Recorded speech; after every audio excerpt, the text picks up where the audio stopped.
BBC বাংলার সান্ধ্য অধিবেশন প্রবাহতে আপনাদের স্বাগত। আজ আপনাদের সাথে লন্ডন স্টুডিও থেকে আছি মানসী বড়ুয়া। বাংলাদেশের সর্বশেষ গুরুত্বপূর্ণ আপডেট সংবাদে আপনাকে স্বাগত। শুরুতেই সংবাদ শিরোনাম, পরে বিস্তারিত।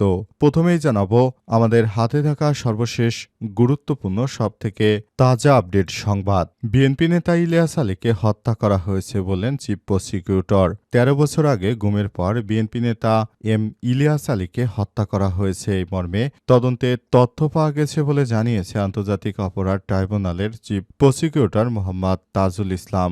গুম খুনের অভিযোগে মেজর জেনারেল অবসরপ্রাপ্ত জিয়াউল হাসানের বিরুদ্ধে মামলায় ট্রাইব্যুনালে আনুষ্ঠানিক অভিযোগ দাখিলের পর সাংবাদিকদের এই তথ্য জানান তিনি। তদন্তে তার বিরুদ্ধে ১০০-র বেশি মানুষকে গুমের পর হত্যার অভিযোগ আনা হয়।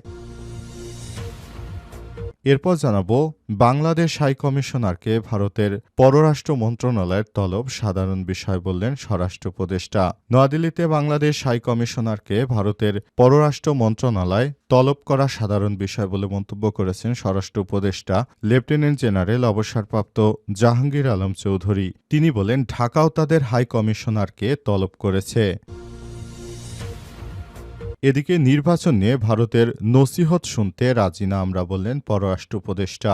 বাংলাদেশের নির্বাচন কেমন হবে এটা নিয়ে আমরা প্রতিবেশী দেশ ভারতের কাছ থেকে কোনরূপ নসিহত চাই না বলে মন্তব্য করেছেন পররাষ্ট্র উপদেষ্টা তৌহিদ হোসেন। তিনি বলেন, বিগত ১৬ বছরে যেটা হয়েছে সেটা তারা খুব ভালোভাবেই মেনে নিয়েছে। তার মানে অবৈধ নির্বাচনকেও তারা সমর্থন দিয়েছে, কিন্তু এখন তারা সুষ্ঠু নির্বাচনকে এমনভাবে বলছে তাদের কাছ থেকে যেন আমরা নসিহত গ্রহণ করি।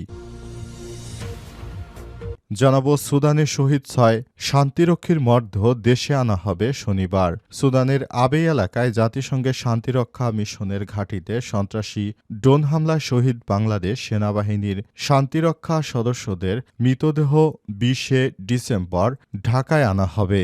দেশে প্রত্যার্পণের পর যথাযথ মর্যাদায় তাদের অন্ত্যেষ্টিক্রিয়া কার্যক্রম সম্পন্ন হবে বলে জানিয়েছে বাংলাদেশ সেনাবাহিনী।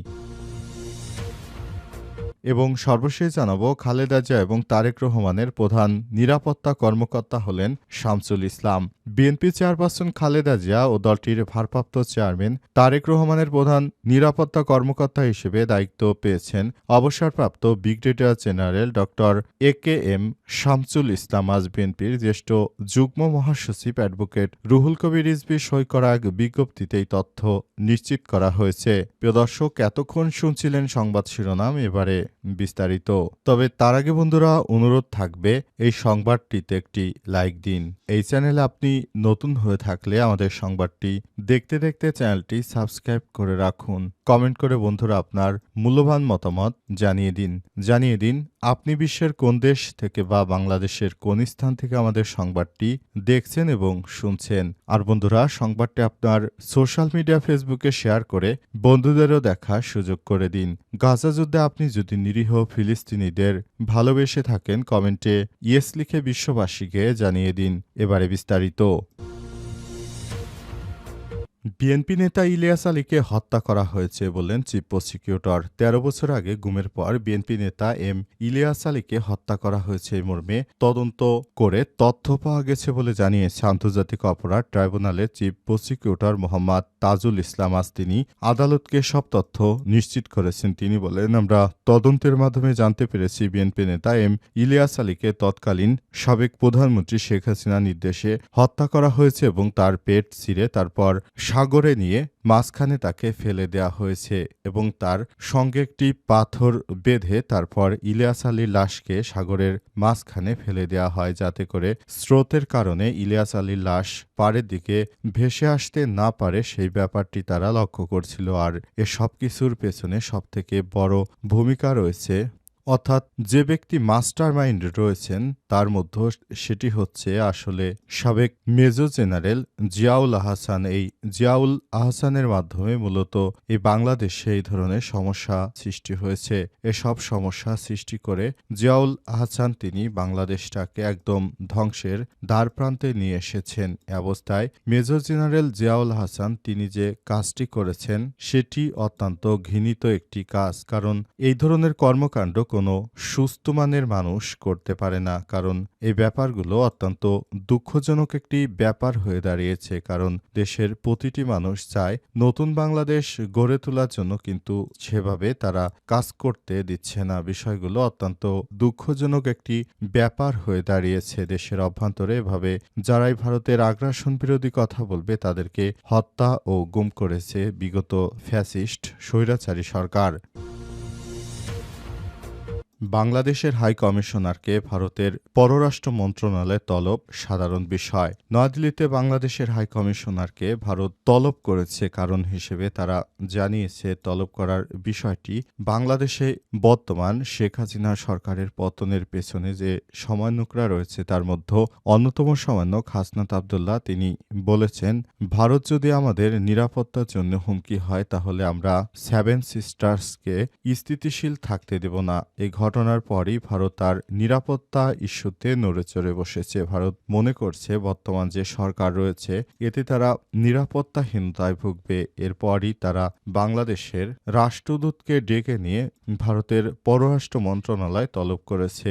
তবে কি বিষয় জিজ্ঞেস করেছে সেসব বিষয় এখনো আমরা জানতে পারিনি। এ বিষয়ে আজ স্বরাষ্ট্র উপদেষ্টাকে সাংবাদিকরা জিজ্ঞাসা করলে তিনি বলেছেন, এটি একটি নৈমিত্তিক ঘটনা। তাদের দেশে আমাদের রাষ্ট্রদূত রয়েছে, সুতরাং তারা ডাকতেই পারে। এটা নৈমিত্তিক একটি ঘটনা, সুতরাং এই ব্যাপারটি নিয়ে অত সিরিয়াস হওয়ার কিছু নেই। আমরাও প্রয়োজন হলে ভারতের রাষ্ট্রদূতকে আমরা ডেকে নেই, বিভিন্ন কথাবার্তা জিজ্ঞেস করি। এটি স্বাভাবিক একটি বিষয়। ব্যাপারটি নিয়ে আপনারা অতটা সিরিয়াস মুডে যাবেন না, কারণ সিরিয়াস হওয়ার এখানে কোনো কিছুই নেই। তাই সবাইকে বলবো, আপনারা যার যার জায়গা থেকে আরো বেশি দায়িত্বশীল হন এবং নতুন বাংলাদেশ গড়ে তোলার জন্য যার যার জায়গা থেকে সেভাবে কাজ করুন। তা না হলে দেশের অভ্যন্তরে যে সমস্যার সৃষ্টি হয়েছে সেসব বিষয়গুলো আসলে মেনে চলা সম্ভব হবে না। নির্বাচনে ভারতের নসিহত শুনতে রাজি নই আমরা, বললেন পররাষ্ট্র উপদেষ্টা। বাংলাদেশে নির্বাচন কেমন হবে এটা নিয়ে আমরা প্রতিবেশী দেশের উপদেশ চাই না বলে মন্তব্য করেছেন পররাষ্ট্র উপদেষ্টা তৌহিদ হোসেন। তিনি বলেছেন, এখন সামনে আমরা একটা ভালো নির্বাচনের দিকে যাচ্ছি। এই মুহূর্তে তো আমাদের নসিহত করার কোনো প্রয়োজন নেই। বুধবার 17 ডিসেম্বর বিকেলে পররাষ্ট্র মন্ত্রণালয়ে সাংবাদিকদের প্রশ্নের উত্তরে বাংলাদেশের সঙ্গে ভারতের সম্পর্ক নিয়ে মন্তব্য করতে গিয়ে তিনি এমন কথা বলেছেন। সকালে নয়াদিল্লিতে বাংলাদেশের হাই কমিশনার রিয়াজ হামিদুল্লাহকে তলব করা হয়েছে। গত রোববার ঢাকায় পররাষ্ট্র মন্ত্রণালয় তলব করে ভারতের হাই কমিশনার প্রণয় ভার্মাকে। এই পরিস্থিতি দুই দেশের সম্পর্কের টানাপোড়েন আরও বাড়িয়ে দিয়েছে নাকি সম্পর্ক নতুন একটি ধাপে এগিয়ে যাচ্ছে প্রশ্ন করা হয় পররাষ্ট্র উপদেষ্টাকে। তৌহিদ হোসেন বলেছেন, সর্বশেষ যে বক্তব্য ভারতের থেকে এসেছে আমাদের নসিহত করা হয়েছে, এটা কোনো প্রয়োজন আছে বলে আমি মনে করি না। বাংলাদেশের নির্বাচন কেমন হবে এটা নিয়ে আমরা প্রতিবেশীদের উপদেশ চাই না। পররাষ্ট্র উপদেষ্টা বলেছেন, এই সরকার ডে ওয়ান থেকে স্পষ্টভাবে বলে আসছে যে আমরা অত্যন্ত উঁচু মানের মানুষ, যেন ভোট দিতে যাই এমন পরিবেশ সৃষ্টি করতে চাই যে পরিবেশ গত 15 বছর ছিল না। ভারত আমাদের একটা নির্বাচন নিয়ে উপদেশ দিচ্ছে, এটাকে আমি সম্পূর্ণভাবে অগ্রহণযোগ্য হিসেবে মনে করছি। সুদানে শহীদ 6 শান্তিরক্ষীর মরদেহ দেশে আনা হবে শনিবার। সুদানে আবেই এলাকায় জাতিসংঘের শান্তিরক্ষা মিশনের ঘাঁটিতে সন্ত্রাসীদের ড্রোন হামলায় শহীদ বাংলাদেশ সেনাবাহিনী শান্তিরক্ষী সদস্যদের মৃতদেহ 20 ডিসেম্বর শনিবার ঢাকায় আনার কথা রয়েছে। দেশে প্রত্যার্পণের পর যথাযথ মর্যাদায় অন্ত্যেষ্টিক্রিয়া কার্যক্রম সম্পন্ন হবে বলে জানিয়েছে বাংলাদেশ সেনাবাহিনী। বৃহস্পতিবার 17 ডিসেম্বর এক সংবাদ বিজ্ঞপ্তিতেই তথ্য জানিয়েছে সেনাবাহিনী। বিজ্ঞপ্তিতে বলা হয়েছে, গত 13 ডিসেম্বর সুদানের আবেই এলাকায় জাতিসংঘ শান্তিরক্ষা মিশনের একটি ঘাঁটিতে সংগঠিত বর্বরোচিত সন্ত্রাসী ড্রোন হামলার ঘটনায় প্রাথমিকভাবে 8 জন বাংলাদেশ সেনাবাহিনী শান্তিরক্ষী আহত হন। পরবর্তীতে প্রাপ্ত হালনাগাদ তথ্যে আরও একজন শান্তিরক্ষী আহত হওয়ার বিষয়টি নিশ্চিত হওয়ায় মোট আহতের সংখ্যা দাঁড়িয়েছে 9 জনে। আহত সব শান্তিরক্ষী সর্বোচ্চ চিকিৎসা নিশ্চিত করা হয়েছে। বর্তমানে সবাই শঙ্কা শঙ্কামুক্ত তাদের মধ্যে একজন ইতিমধ্যেই চিকিৎসা শেষে হাসপাতাল ছেড়েছেন বলে জানিয়েছে সেনাবাহিনীর সদস্যরা। সংবাদ বিজ্ঞপ্তিতে আরও বলা হয়েছে, সন্ত্রাসী হামলায় শহীদ ৬ জন শান্তিরক্ষীর মরদেহ আগামী ২০শে ডিসেম্বর ঢাকায় প্রত্যার্পণের কথা রয়েছে। দেশে প্রত্যার্পণের পর যথাযথ মর্যাদায় অন্ত্যেষ্টিক্রিয়া কার্যক্রম সম্পন্ন করা হবে। প্রসঙ্গত গত ১৩ই ডিসেম্বর সুদানের আবেই এলাকায় জাতিসংঘ শান্তিরক্ষা মিশনের আওতাধীন কাদুগলি লজিস্টিক এয়ার ঘাঁটিতে সশস্ত্র গোষ্ঠীর কর্তৃক পরিচালিত ড্রোন হামলায় দায়িত্ব পালনরত বাংলাদেশ সেনাবাহিনীর ৬ জন শান্তিরক্ষী শাহাদাত বরণ করেন এবং ৯ জন আহত হন।